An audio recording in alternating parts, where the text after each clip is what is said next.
We're learning more tonight about the pedestrian who was struck and killed by a cement truck near Yonge and Eglinton yesterday. The 54-year-old woman is being remembered tonight at a vigil, and the tragic incident is sparking calls for changes from city officials who want to see measures put in place to make construction sites safer in the city.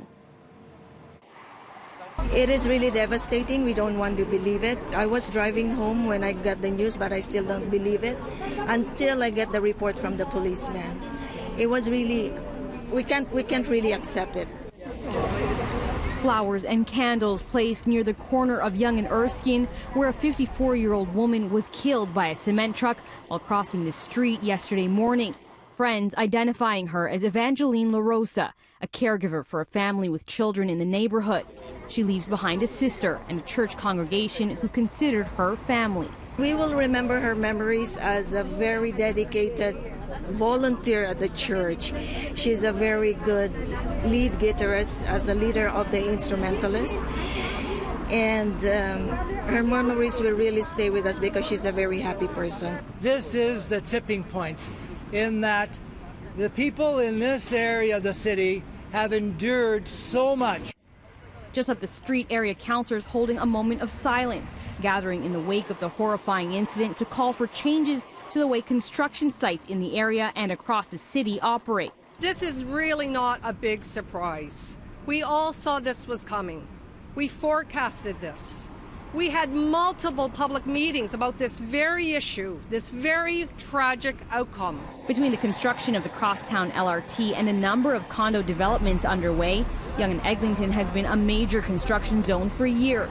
The current approved and proposed developments adding 20,000 residents to the immediate area.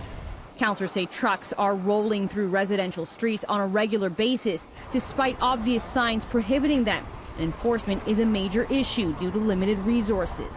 What we're seeing happening in our neighborhood streets is that there are truck drivers and others who know there's going to be no enforcement, who know that there's going to be no consequence, and will flagrantly disobey the rules. So we can put up as many signs as we want. Councillors say incoming photo radar in school areas will help, but they're also asking the city to implement a construction safety management plan that would require immediate driver training for heavy construction truck drivers, full-time pedestrian crossing guards at all major construction sites to be paid for by developers, and a pedestrian safety plan from major construction sites before developments are greenlit by the city.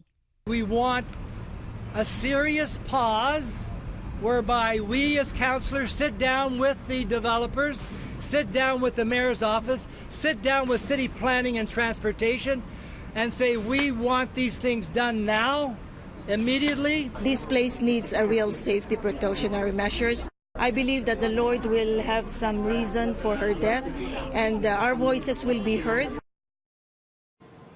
Now, in a statement tonight, Mayor John Tory said he has spoken with the 3 area councillors and is committed to improving traffic safety in the neighborhood. This is the second pedestrian death this year involving a construction vehicle. Back in January, a man was killed by a dump truck near Marley and Lawrence.